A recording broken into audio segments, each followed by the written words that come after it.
Hello, friends. Today's episode is a little bit different.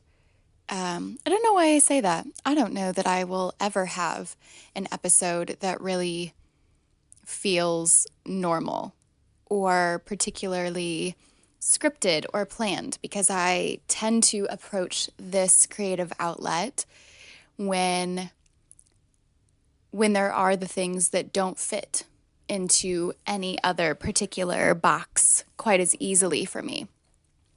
But today, I should say, is a little extra vulnerable. And I want to invite you once again to be a witness. I'm going to talk through my own process.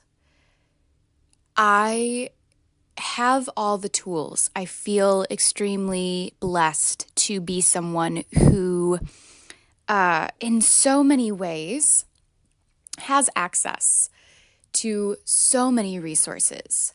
I have a therapist I could text right now. I have medicine and food in my body.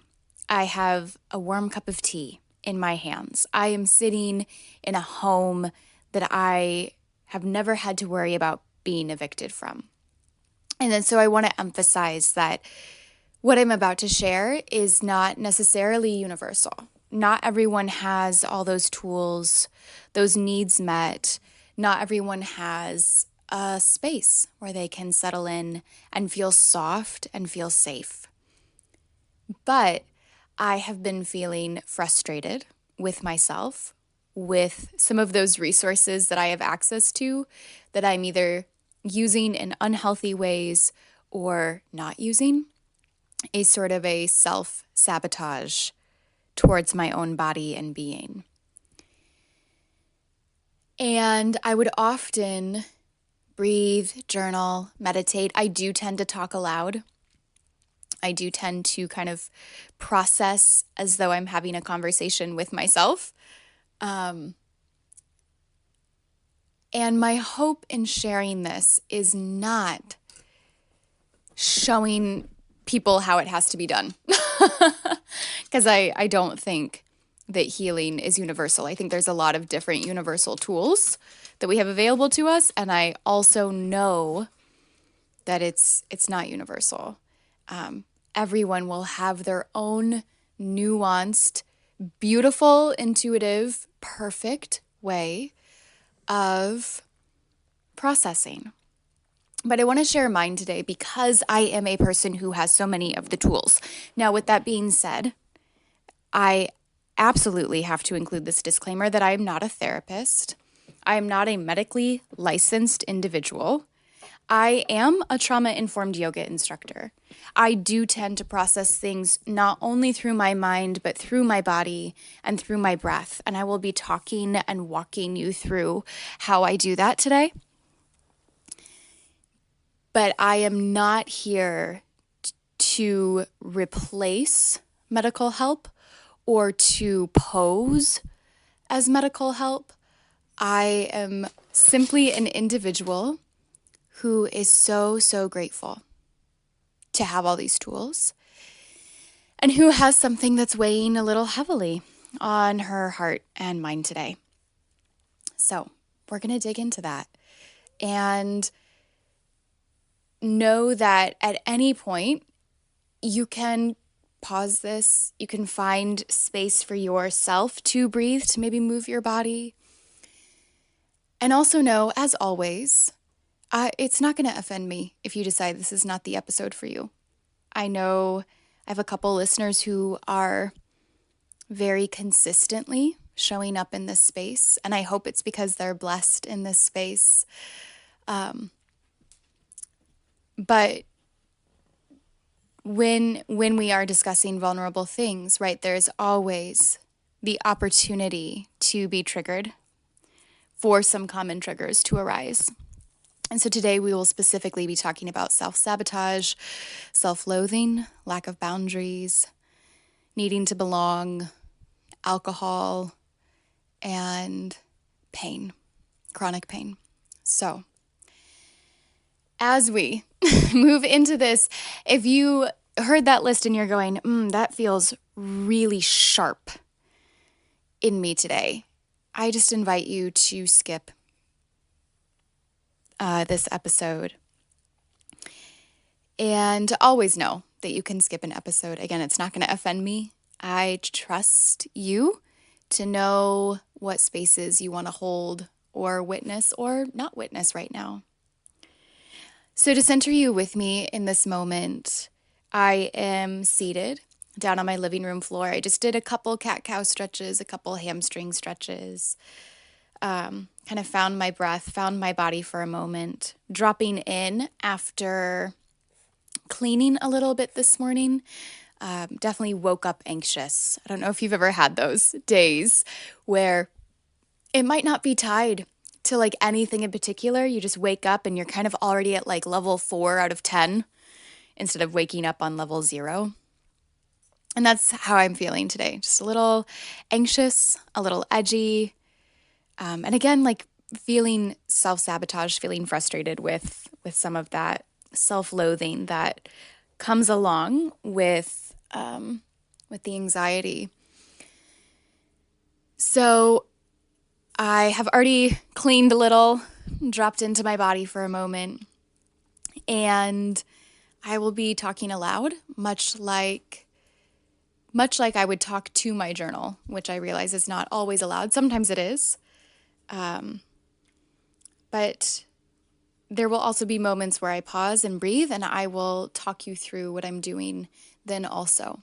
And I hope that this serves as a bit of an embodiment guide to how I have learned to process the things that otherwise feel a little bit heavy or a little bit sharp and a little bit frustrating. So, taking a sip of my tea here.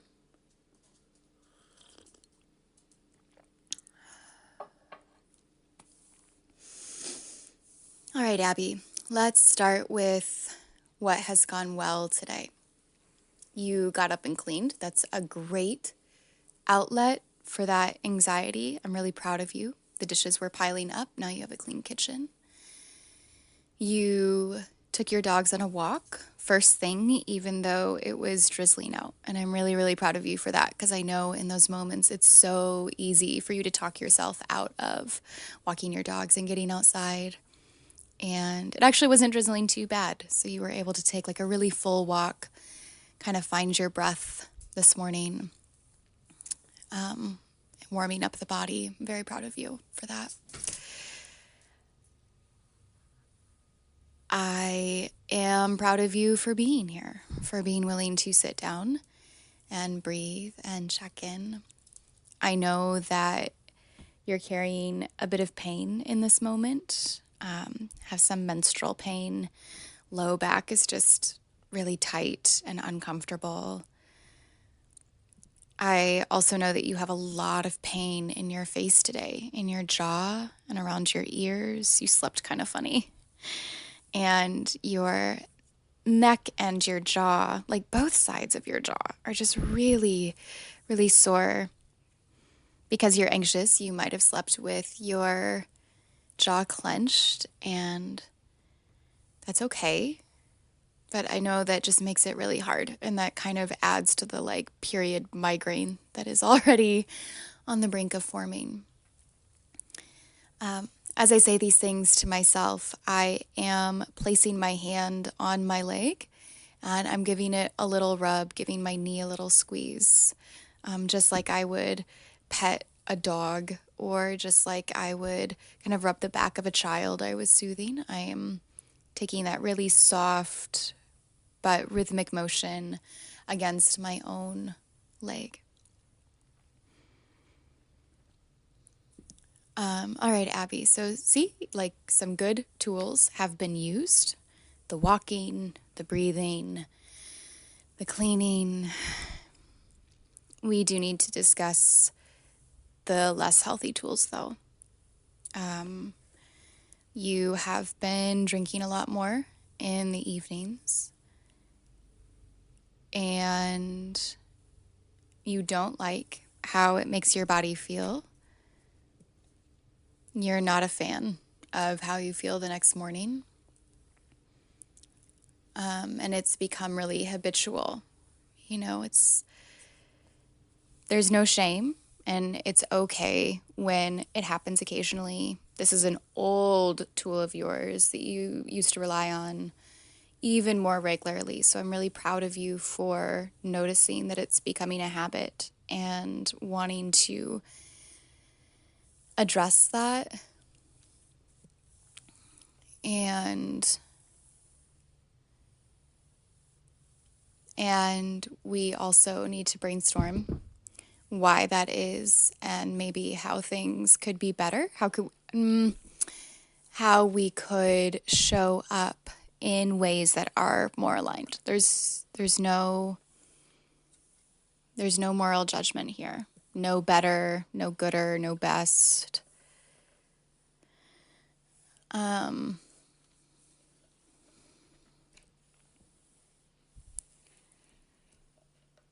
There's been some overwhelm.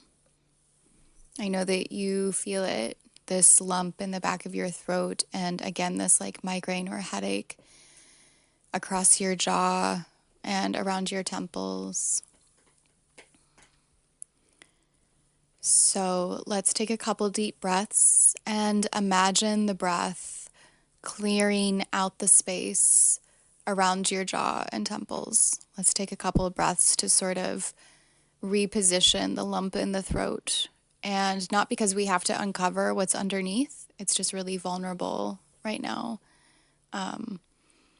But to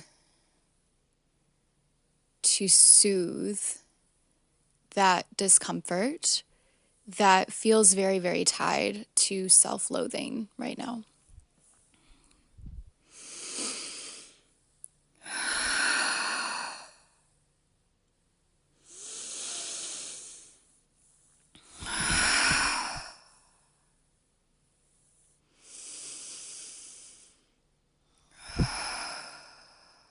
Well, that was really good. That deep breath really allowed you to rock back into your sit bones to feel even more rooted in this moment. I'm still rubbing my leg in this moment, and I'm going to invite my body to take another 3 to 4 belly deep breaths. You are welcome to join if you'd like.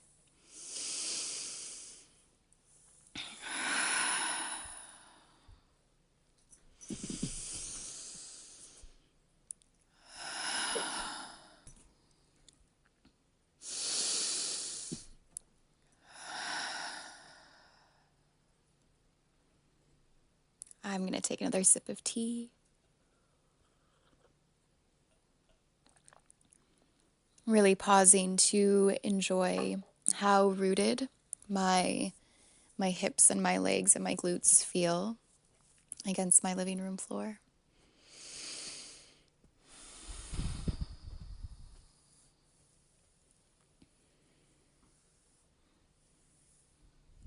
All right, so let's move through this self-loathing, Abby, this intense self-hatred and self-sabotage that comes up when we recognize that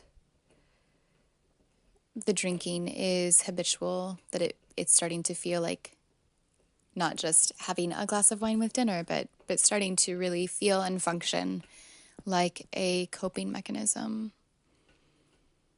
What is it you are searching for in those moments?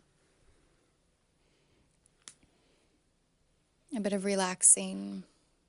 Oh, tolerating. Okay. A bit of tolerating your routine. Okay.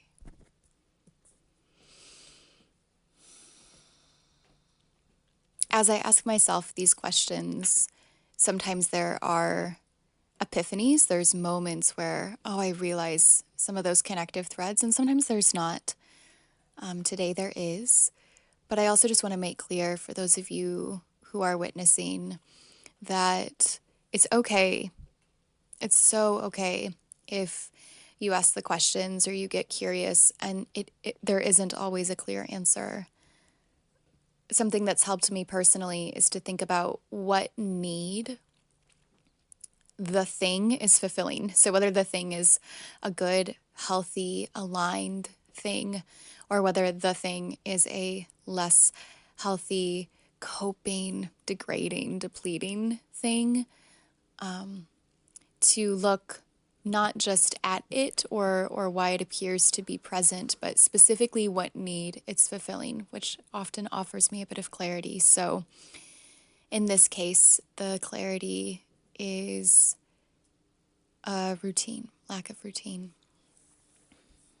Okay, Abby, so you had so much routine with school, and the semester ended, and now there's not that routine. There's not the routine of deadlines. There's not the routine of kind of knowing what comes next and what you need to work on or prioritize next. And so that is adding to these feelings of overwhelm, maybe these feelings of floating. Perhaps that's why it feels so good in your body today to root down.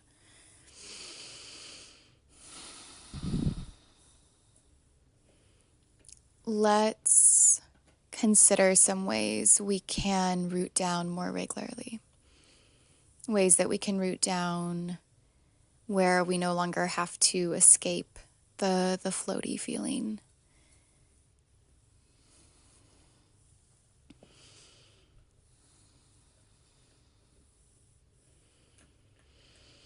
In these moments, as I brainstorm, I'm continuing to stretch. Currently, just taking my head and neck and torso around in some circles, reaching my arms up, taking some great big side body stretches. I am still in the habit of kind of petting or rubbing my leg as my hands come back towards my body. So still encouraging a bit of that softness towards myself, even physically.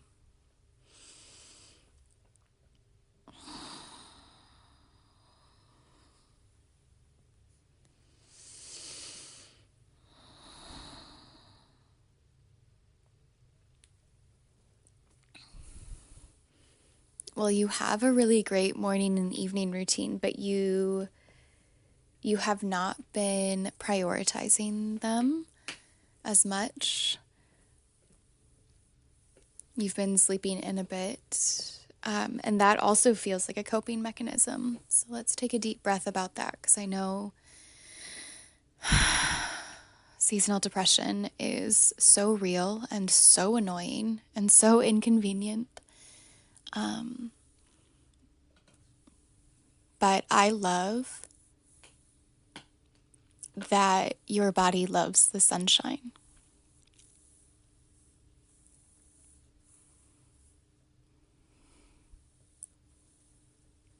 I really love that about you. I think it is sweet.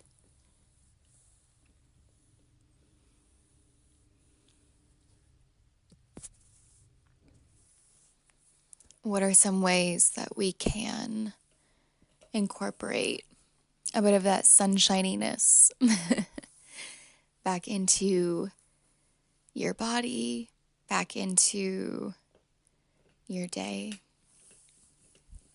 Oh, some sun salutations. I love that idea. That's really creative and fun, and some movement. Maybe we can add that to the morning routine, doing some sun salutations, maybe specifically with your happy light, your full spectrum light that mimics sun that you sometimes sit under in the mornings. Maybe instead of sitting with that light, maybe flowing with that light would feel like a really intentional ritual, and would also help you kind of combat that stiffness that just happens in the winter months, that tightness that often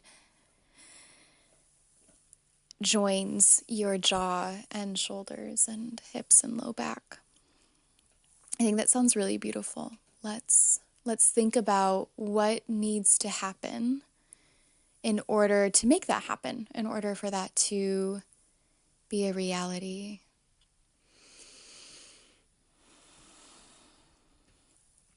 I agree. I think the light, the lamp that holds the happy light needs to move to a different part of the house so that there's room by the light for a full sun salutation.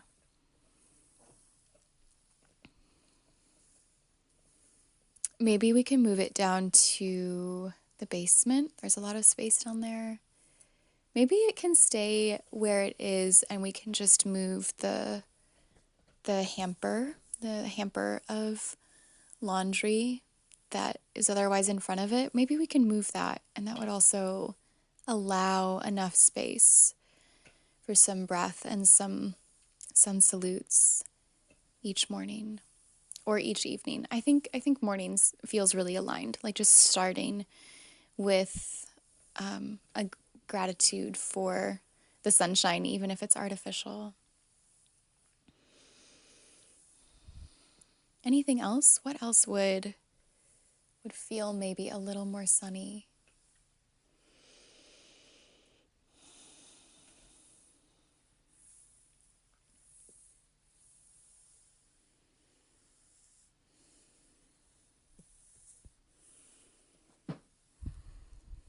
Or what would help you root down a little bit more consistently?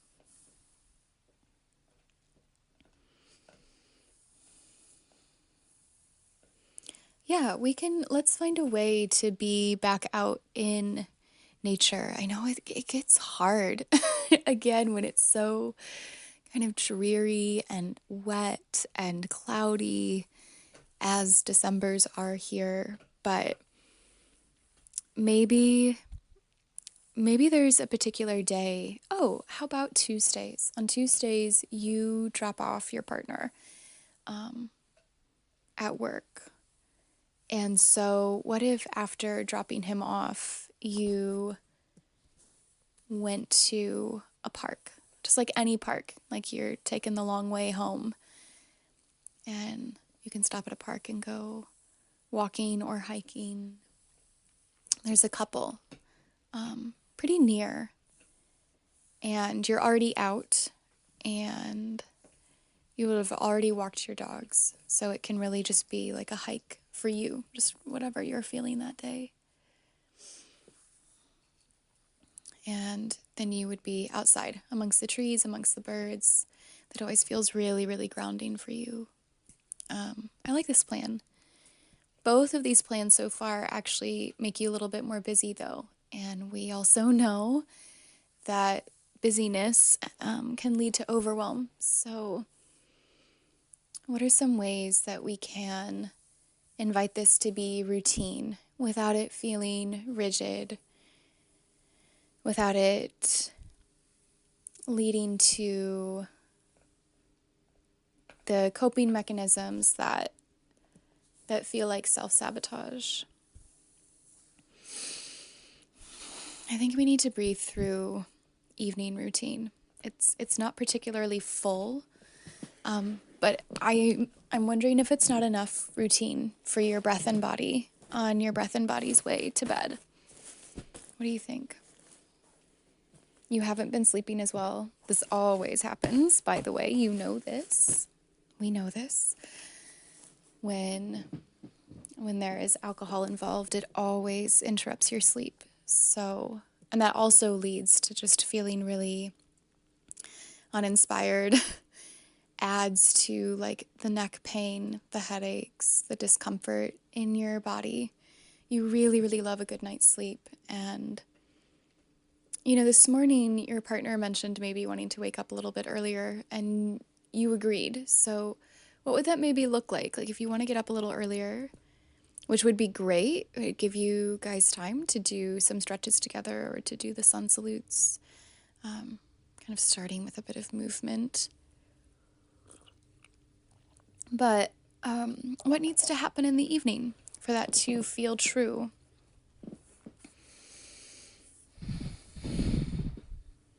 let's open ourselves up to some possibility, some creativity. At this point, I take my legs out and wide into a wide seated forward fold, tipping forward slightly through the sit bones so that I feel both rooted but also a little bit open and stretching, especially through the hips and inner thighs.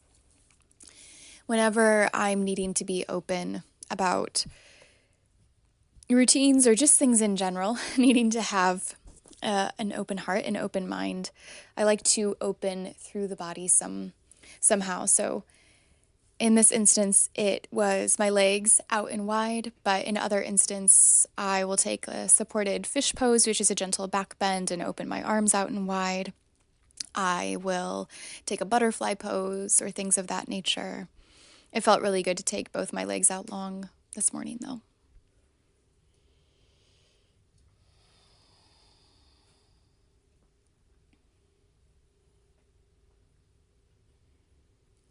You don't want to watch TV in the evening, and your partner wants to watch TV in the evening.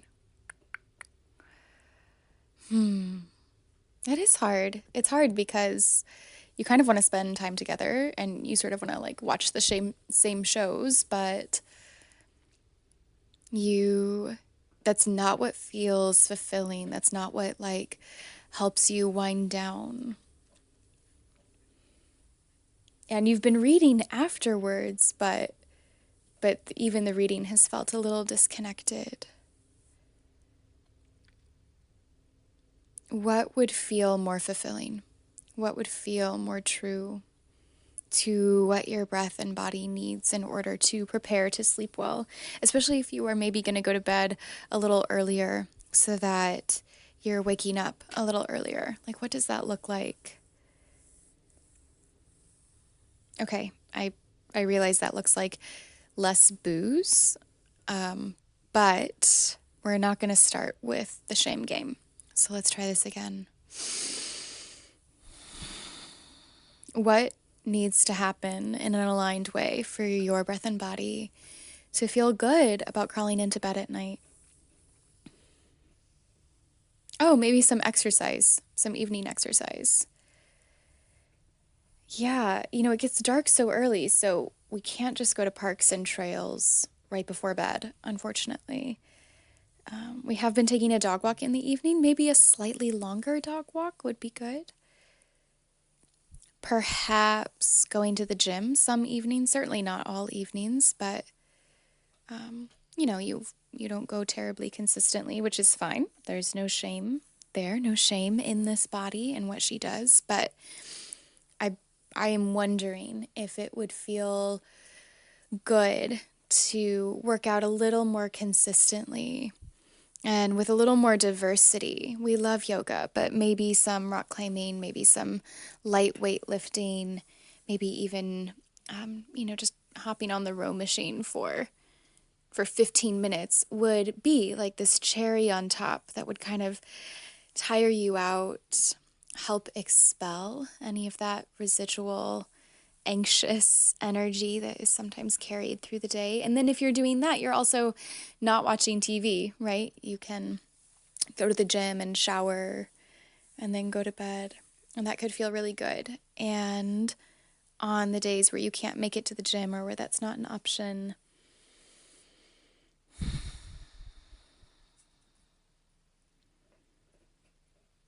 maybe you could go down to the basement and you wouldn't hear the TV there, and you could practice your disc golf putting or even just do some like body weight exercises, some squats, some whatever, and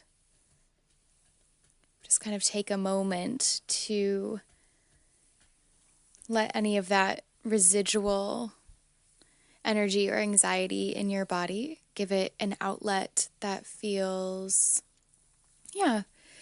aligned, giving her an outlet that feels thoughtful and maybe even a little bit sacred, like set aside for you.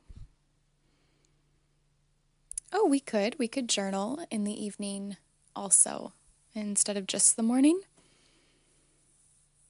I actually like that plan a lot because oftentimes in the morning it's hard to be consistent with the amount of time available to journal. Like some mornings are just things that have to be done right away, or, and things that are like unplanned, like he doesn't have time to make breakfast before he goes into work, or doesn't have time to put together a lunch before he goes into work, and so you need to help with that, or like the cat threw up in the night, and so you have to like clean the rug or the carpet. Like they're just little things that crop up in, the average week. And so maybe instead of putting all of this pressure on the morning to like contain all this journaling time, because you do love to journal and that is very centering for you, maybe we journal a little, and then in the evening we can also journal a little, kind of finish up any thoughts, have a little recap of our day. That could be really beautiful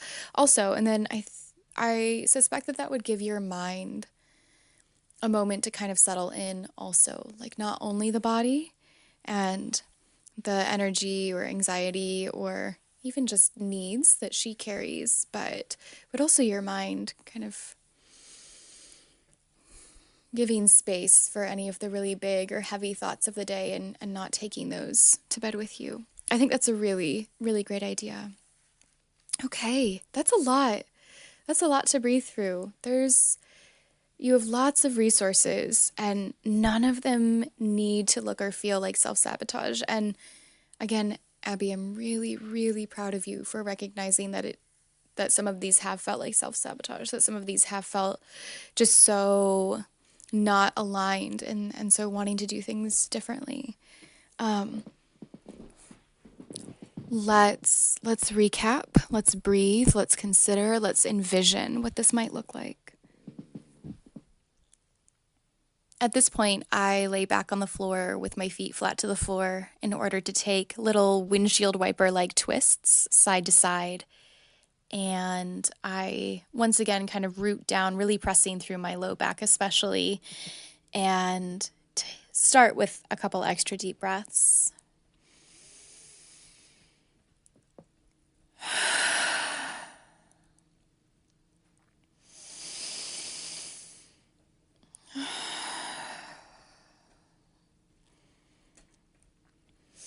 Okay. So what does this look like? What does this feel like? It looks like going to bed a little bit earlier and having more outlets for physical activity beforehand. It also more generally, in a lot of ways, comes back to routine, feeling routined and grounded.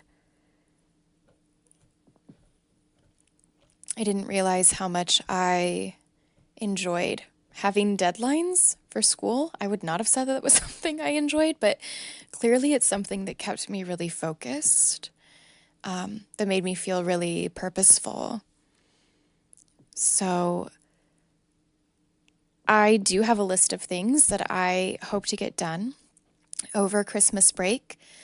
I would love to put those into my calendar, like with deadlines, and little reminders. So not reminders that are like, hey, you said you wanted to get this done, but true deadlines, like starting on Monday, X, Y, and Z should be begun so that I can quote unquote turn them in on Friday, even though I won't be turning them into anybody. I'll just be kind of crossing them off my to-do list.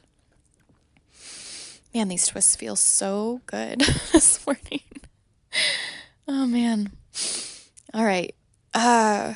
Evening routine. I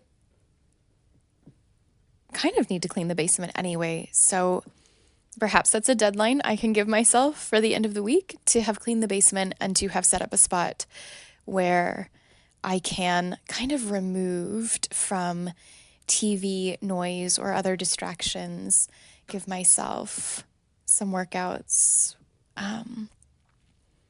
Give myself some workouts. That's a funny sentence. Offer my body some exercises, especially at night, like just whatever is lingering in my legs,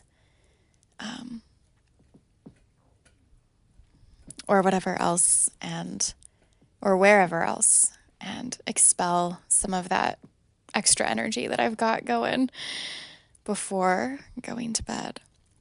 I love the idea of doing this after the dishes. So after cleaning in my evening routine, then moving my body and then cleaning my body and going to bed. That feels really aligned and once again gives me a lot of purpose around and inside of a routine.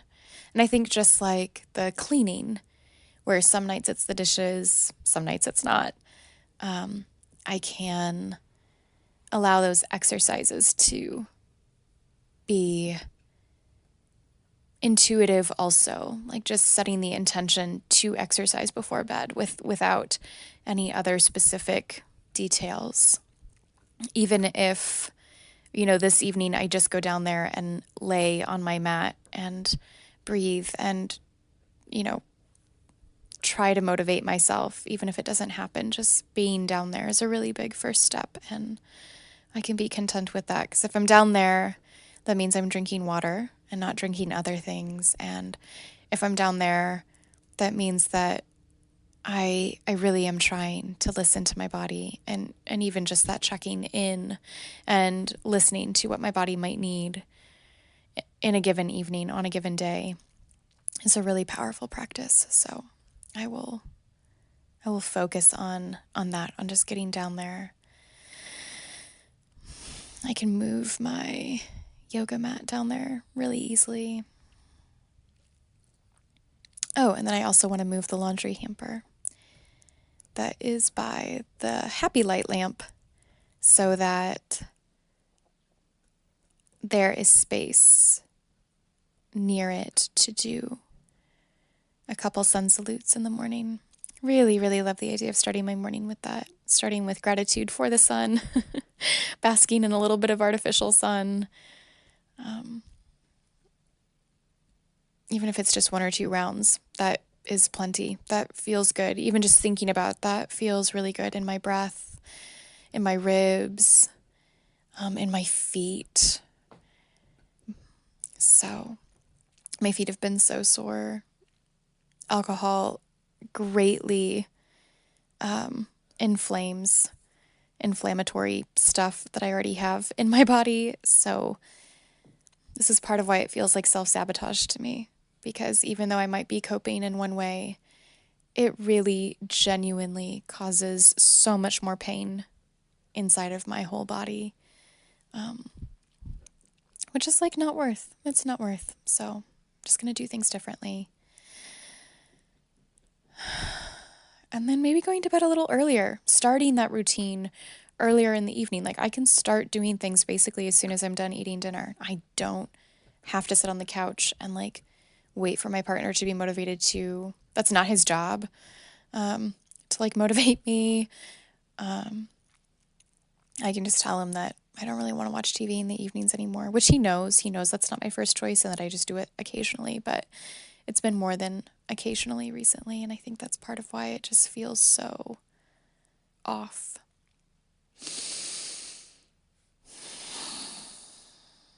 All right, good processing, good breathing. A lot less tension in the jaw, a lot less feeling like I'm floating, a lot more rooted right now. I think that the best intentions are those that have immediate embodiment, not only in my physical body, stretching here on my living room floor, but also embodiment as in action.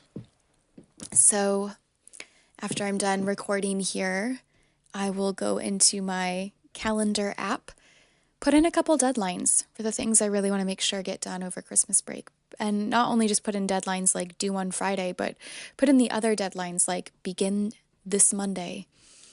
And then embodiment of action can also look like me moving some things in my basement around and moving my laundry hamper that's near my sunlight lamp. And also putting into my calendar the days where I feel like I can get to the gym consistently and I'm probably getting a little creative with how I phrase them. So, if I see something that's like gym night, then I'll be like, oh yeah, I set the intention to like go to the gym or whatever. But especially if I'm already feeling depressed, especially if I've already opened, a bottle of wine or whatever, I know that I can so easily talk myself out of it. So I might put a reminder in my phone at like noon on the days that I want to go to the gym that say things like, get gym bag ready to go.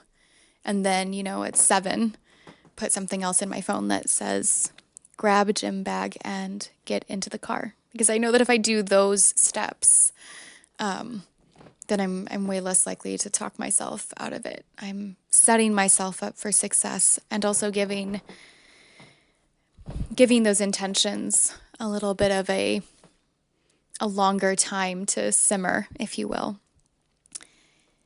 And yeah, so thank you for bearing witness. I know this was kind of a long episode. I wanted to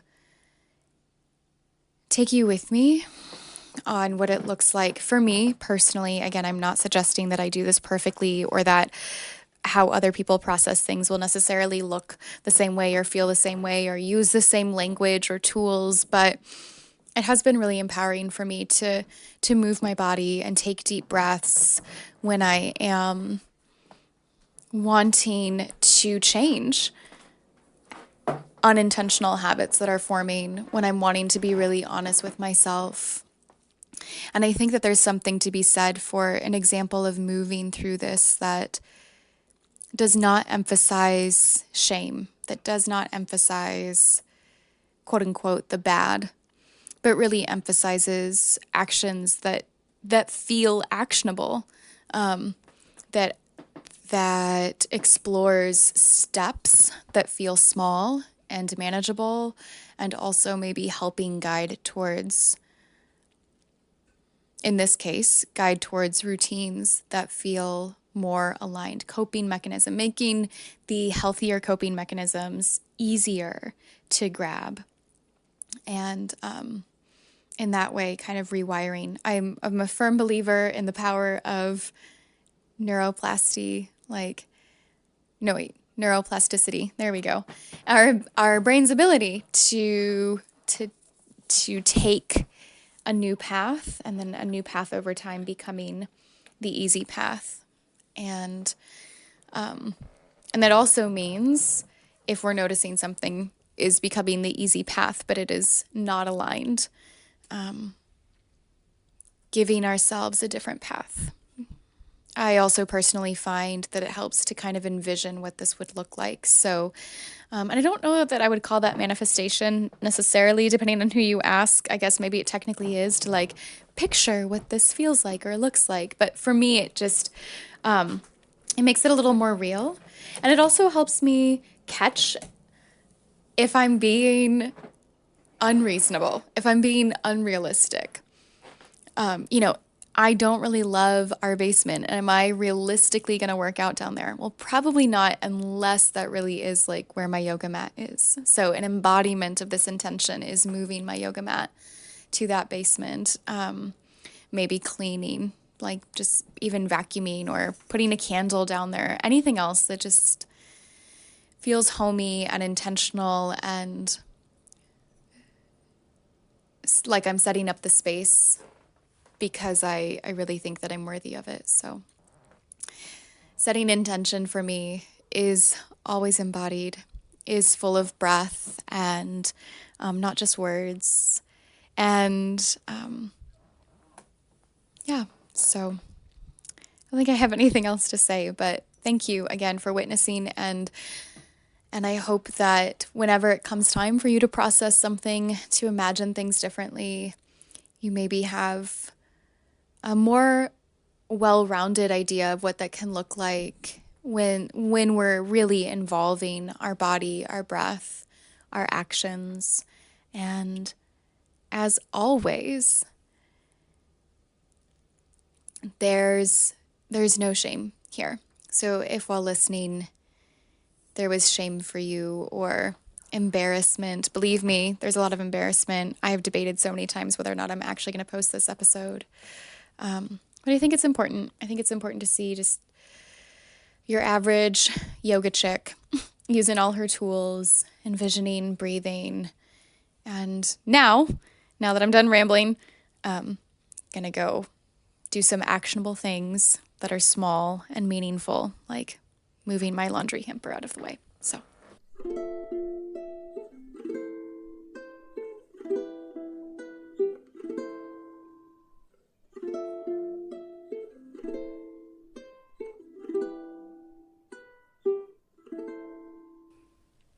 this podcast is made entirely possible by Patreon Sacred supporters.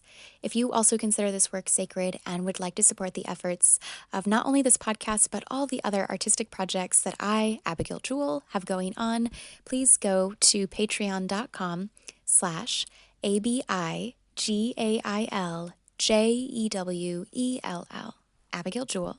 And you can also find the Patreon page by searching for A Stillness.